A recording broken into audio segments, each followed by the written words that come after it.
Halo, assalamualaikum anak-anak. Selamat datang ya di kelasnya Mas Guru 87.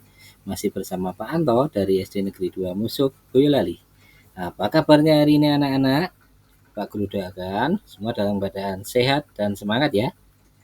Oke, kali ini kita bertemu di episode yang ke-43. Nanti kita akan membahas tentang materi pendidikan akhlak, yaitu fikih toharoh.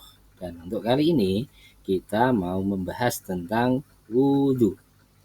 Siap ya? Sudah siap anak-anak? Siap untuk belajar? Yuk kita langsung aja gas. Nah, coba anak-anak perhatikan gambar ini. Silakan diperhatikan. Ada yang tahu cara bacanya gimana? Oke. Ya, benar sekali. Membacanya adalah at-toharotu atau toharoh yang artinya adalah bersuci. Oke, bisa dipahami ya. Nah, apa maknanya? Toharoh itu adalah bersuci, yaitu bersuci dari najis dan hadas. Nah, ini ada dua istilah, najis dan hadas. Ada yang tahu bedanya apa? Pak Guru tunggu jawabannya. Oke, menyerah? Oke, Pak Guru jelaskan ya. Yuk, yang pertama, najis. Nah, najis itu adalah perkara yang zohir dan bisa dilihat. Nah, jadi najis itu bisa dilihat, ada zatnya atau ada bendanya. Seperti contohnya adalah air kencing, kemudian darah, kemudian nanah, kemudian kotoran, dan lain-lain. Nah, ini semua itu terlihat oleh mata. Nama itu dinamakan najis. Nah, sedangkan hadas itu adalah perkara maknawi yang tidak bisa dilihat oleh panca indera. Gitu. Bisa dibedakan ya anak-anak. Intinya bahwa najis itu ada zatnya atau bisa dilihat, sedangkan kalau hadas itu perkara maknawiyah yang tidak dapat dilihat oleh panca indera. Nah, sekarang anak-anak ada yang tahu apa saja jenis najis itu? Sudah pernah dengar di TPA atau waktu ngaji? Oke, Pak Guru jelaskan lagi. Nah, najis itu dibagi menjadi 3 ya anak-anak. Apa saja? Ini yang pertama. Yang pertama adalah najis ringan atau bahasa Arabnya najis mukhafafah. Nah, ini contohnya adalah air kencing bayi laki-laki yang umurnya di bawah 6 bulan. Nah, ini harus bayi laki-laki di bawah 6 bulan ya. Dan untuk cara mensucikannya itu cukup dengan memercikkan atau mengalirkan air ke benda yang terkena najis. Jadi misalnya anak-anak punya adik ya bayi laki-laki yang masih umurnya 6 bulan, kemudian dia ngompol kena celananya, celana kalian, nah itu cukup dipercikkan atau dialirkan air ke celana tersebut, itu sudah bisa mensucikan. Nah, bagaimana kalau bayi perempuan? Bayi perempuan tidak termasuk najis ringan, tapi nanti termasuk ke najis sedang. Nah, ini Pak Guru jelaskan. Nah, jenis najis yang kedua adalah najis sedang atau najis mutawasitoh. Ini contohnya seperti darah, nanah, air kencing, termasuk tadi air kencing anak perempuan, terus ada kotoran, muntah, dan lain-lain. Nah, sedangkan untuk cara mensucikannya itu harus dibasuh dengan air yang mengalir hingga hilang warnanya, hilang baunya, hilang rasanya. Jadi, misalnya kalau anak-anak bajunya terkena darah, itu harus dicuci dengan air mengalir sampai warna darahnya hilang, bau darahnya hilang gitu ya. Nah, itu baru nanti bisa dikatakan suci dan sah untuk sholat. Yuk, kita lanjutkan. Nah, najis yang ketiga yaitu najis berat atau najis mughaladhah. Nah, ini contohnya adalah jilatan hewan seperti anjing dan babi. Nah, oke, jadi kalau anak-anak nanti terkena air liur anjing atau babi, maka berarti anak-anak kena najis berat. atau mughalladhah. Nah, gimana cara mensucikannya? Caranya adalah dengan membasuh dengan air mengalir sebanyak 7 kali. Nah, diingat-ingat ya, 7 kali.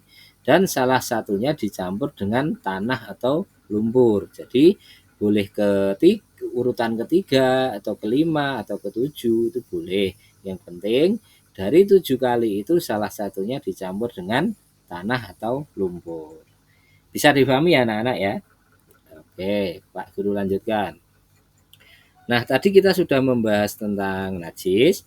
Sekarang kita bahas tentang hadas. Nah, ini hadas itu ada dua, yaitu hadas besar.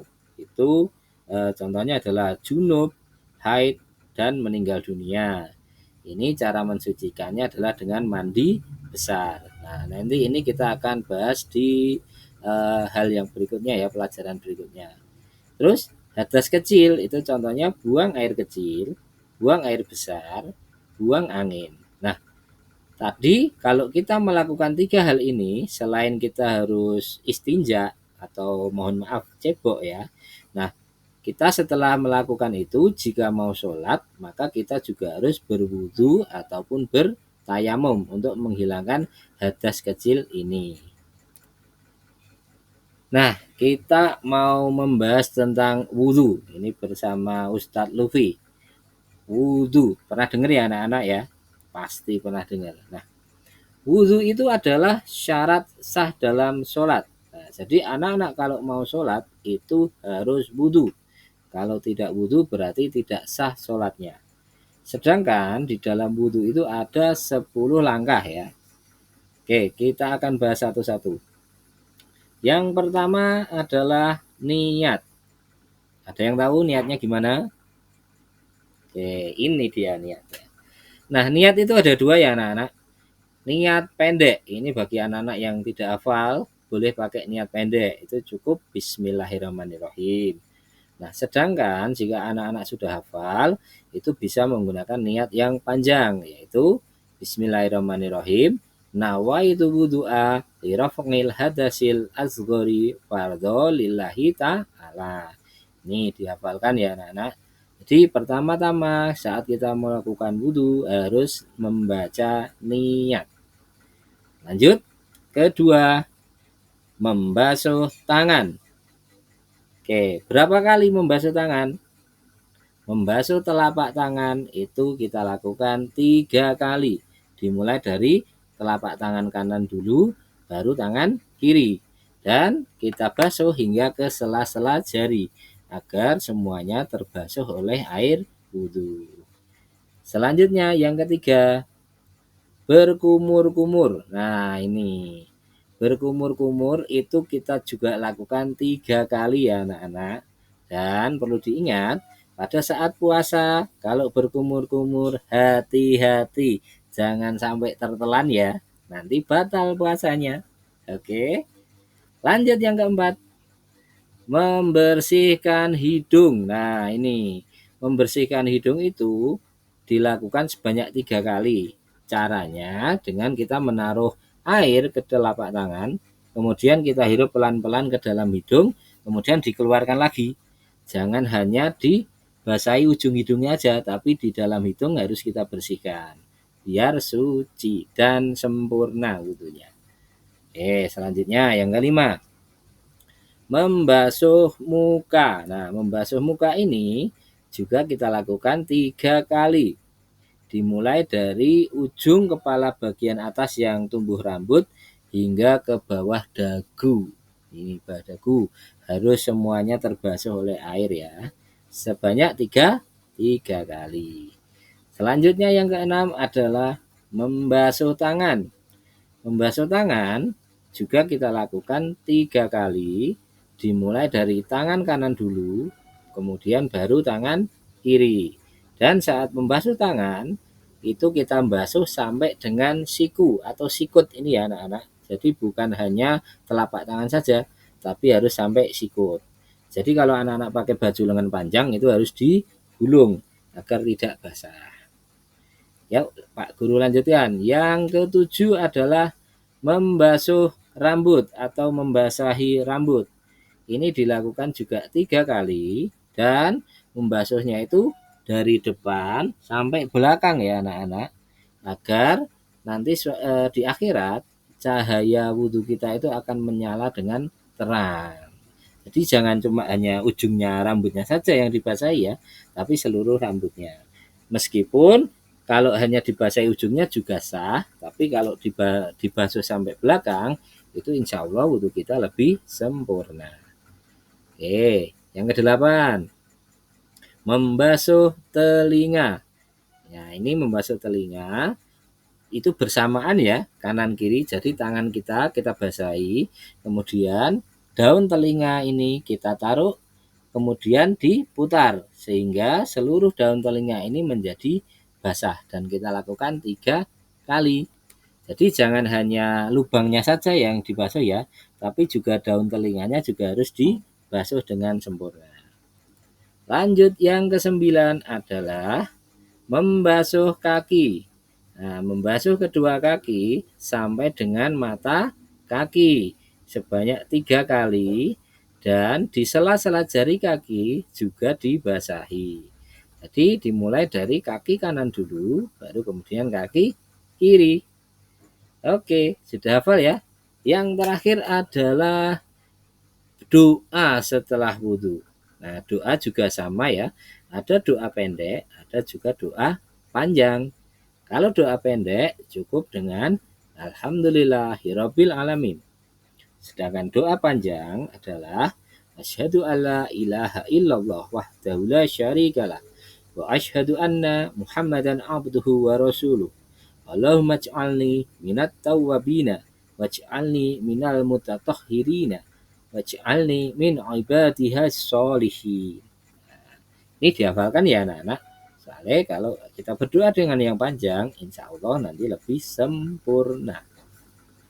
Nah, agar wudhunya sah, maka tata cara tadi harus dilakukan dengan tertib. Apa itu tertib?